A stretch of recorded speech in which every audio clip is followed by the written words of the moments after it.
Bom dia, irmãos, a graça e a paz do nosso Senhor Jesus Cristo sejam com todos vós. Hoje é 2 de fevereiro de 2021.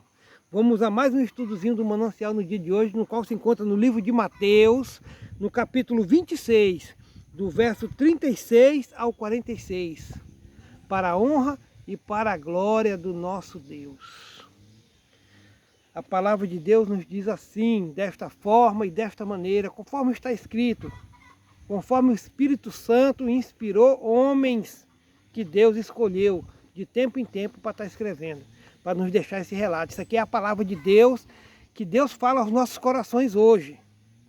Isso aqui, irmão, é sagrado, é divino. Essas palavras aqui foi do próprio Deus que inspirou os homens a estar escrevendo para nós. E todos os exemplos que estão escritos na Bíblia que devem ser seguidos. Né? Aqueles ensinamentos que Jesus nos ensinou, a doutrina da igreja. Nós crentes sabemos. Nós crentes sabemos. A nova aliança em Jesus Cristo. Jesus falou, novo mandamento vos dou. Amei-vos uns aos outros, como eu vos amei. E aqui, essa passagem passagem das Escrituras está dizendo assim, Jesus chama os apóstolos para a oração, mas eles dormem. Vejam bem, Jesus no Getsemane. Então chegou Jesus com eles a um lugar chamado Getsemane, e disse a seus discípulos, assentai-vos aqui enquanto vou além orar. Jesus estava indo orar. Ele esperava, irmão. Ele esperava uma atitude da igreja naquele momento, que fosse orar com ele. E levando consigo Pedro e os 2 filhos de Zebedeu, começou a entristecer-se e a angustiar-se muito. Então lhes disse, a minha alma está cheia de tristeza até a morte. A minha alma está cheia de tristeza até a morte.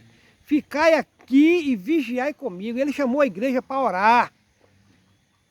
Mas a igreja dormiu naquele momento que ele mais precisou ali. Estava angustiado.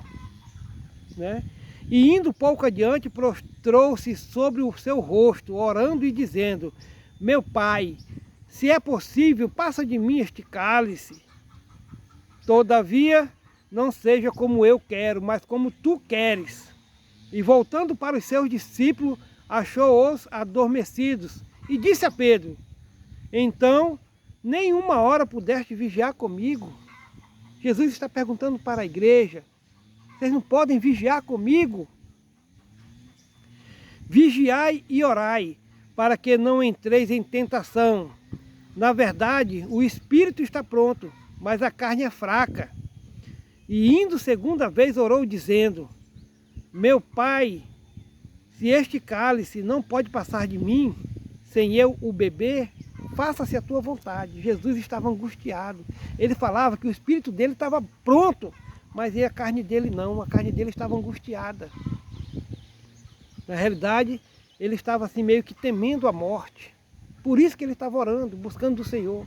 Mas mesmo assim, sabendo o que iria acontecer, ele falou para Deus que se faça a sua vontade e não a minha. E que tudo seja para a glória do Senhor e não a nossa. Aleluia, glorificado seja o nome do Senhor. E voltando, achou outra vez adormecido, porque os seus olhos estavam carregados. E deixando-os de novo, foi orar pela 3ª vez, dizendo as mesmas palavras. Então chegou junto de seus discípulos e disse, dormi agora e repousai, eis que é chegado a hora, e o Filho do Homem será entregue nas mãos dos pecadores. Levantai-vos, partamos, e eis que é chegado o que me trai. Irmão, Deus está falando para mim e para você, nesse momento de caos agora, para nós vigiar e orar. Muita gente está entubada, muita gente está morrendo. E muitos estão esperando um leito para também serem entubados. Não tem. Nós sabemos que a demanda está muito grande, a procura está demais. Não tem. Não tem. E o que nós podemos fazer é orar, é vigiar, é buscar no Senhor, para que Ele venha intervir e mudar o quadro, mudar essa situação no Brasil e no mundo. Não tem outro jeito, irmão. Para onde nós iremos? Nós temos que cair aos pés da cruz e orar, pedir para Jesus. Pedir para Jesus mudar, trazer a cura, transformar o planeta, tirar esse vírus, acabar com ele, mandar para ele para outro lugar, manda ele para o sol, para que ele queime e não venha mais atormentar a vida dos homens do planeta. Aqui na minha cidade, em Guajará-Mirim, nossa, como tem morrido gente, e a gente sente, a gente está buscando, a gente está orando, pedindo a Deus a intervenção. Mas eu tenho um dever hoje de falar para você que está me assistindo, me vendo, você que é crente, você que aceitou Jesus Cristo como seu único e suficiente Salvador. É para você que eu estou falando. Você tem que orar mais, buscar mais, vigiar mais, estar na presença do Senhor. Será que a igreja do Senhor está dormindo? Será que ela dorme? Enquanto o Senhor estava perto de ser levado à crucificação, a igreja dormiu. Mas nós temos esse exemplo aqui, na passagem das Escrituras, que diz que a igreja dormiu. Pedro e mais 2 apóstolos. Era a igreja. Estava ali junto com o Senhor, ela dormiu. Não teve força para abrir os olhos, porque os olhos estavam muito pesados. Nós temos que abrir os olhos, irmão. Nós temos que orar de joelho, buscar do Senhor, jejuar, implorar, pedir, se humilhar. Buscar a presença dEle e pedir a intervenção dEle em nome do Senhor Jesus. Que Ele venha intervir. Não só aqui em Guajará-Mirim, mas como no Brasil e no mundo. O mundo sofre, o mundo se humilha, o mundo pede a Deus que intervenha, que busque nos salvar. Porque para onde iremos? Para onde iremos nós? Se Deus é vida, e vida em abundância. Nós queremos vida. Nós queremos vida. Que Deus venha nos trazer vida e não morte. Que Ele não permita mais que essa morte assole a nossa nação. Que essa morte assole o planeta. Aleluia. Crente, ore mais, hein? E você, meu irmão, que não é crente, que não tem Jesus como seu Salvador, como seu único e suficiente Salvador. Um conselho. Não morra sem Jesus. Não morra sem Cristo. Não caia, né? Não caia nessa besteira. Porque nós sabemos, aquele que aceita Jesus Cristo como seu único Salvador, vai para a glória. Jesus vai vir resgatá-lo. Mas aqueles que não têm Jesus como seu único e suficiente Salvador, me perdoe eu falar, mas eu tenho um dever como cristão, como pregador da palavra, você vai ser condenado ao lago de enxofre, que arde de dia e de noite, queima dia e noite. Então, se você não tem Jesus como seu único e suficiente Salvador, um conselho que eu dou, aceite a Cristo como seu único e suficiente Salvador de sua vida. Primeira coisa que você vai fazer, peça perdão a Jesus pelos seus pecados. Fala, Senhor, eu sei que eu sou um pecador, reconheço que sou um pecador, mas eu peço perdão por meus pecados.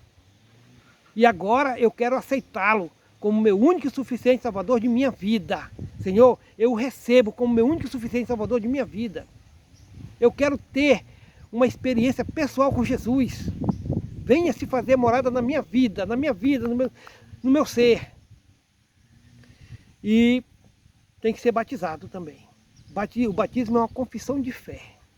Você se mergulha o velho homem e levanta-se um novo homem para a vida eterna. Aleluia. Glorificado seja Deus. Não perca tempo. O tempo é precioso, o tempo não volta. Ele só caminha para frente. E o estudo do manancial nos disse assim, ó, permaneça firme na oração. Voltando para os discípulos, achou-os dormindo e disse a Pedro, vós não pudeste vigiar comigo nem uma hora. Não é fácil permanecer firme na oração. São tantas coisas a fazer, correria, distrações e entretenimentos, que acabamos não nos dedicando como deveríamos à oração. Durante o seu ministério, Jesus permanece firme na oração sem cessar. Naquele momento difícil de enfrentar a cruz e tudo que ela implicava, o Senhor buscou o Pai em oração, abriu-se com ele em perfeita intimidade, expôs seu pedido, buscou a vontade do Pai. Ele chamou Pedro, Tiago e João para o acompanharem, mas os discípulos estavam com tanto sono que não podiam permanecer acordados. Eles vacilaram, meu irmão. Eles estavam com o próprio Jesus ali, meu Deus. Imagina se é eu que estava lá, meu irmão. Eu ia cair de joelho com o Senhor. Mas eles não tinham, né? Não sabiam o que nós sabemos hoje, o que está escrito, não é verdade? Cochilaram, desistiram, dormiram. Não somos melhores que aqueles discípulos. Cochilamos, distraímos-nos, ocupamos nosso tempo em outras coisas. Muitas vezes deixamos a oração em segundo plano. É verdade, né? Ouvi a história do irmão Marmério Moré, batizado na Igreja Batista de Tábua, em São Fidélis, Rio de Janeiro, na década de 1930. Ele vigiava em oração durante a noite inteira. Ao amanhecer, seguia para a lavoura.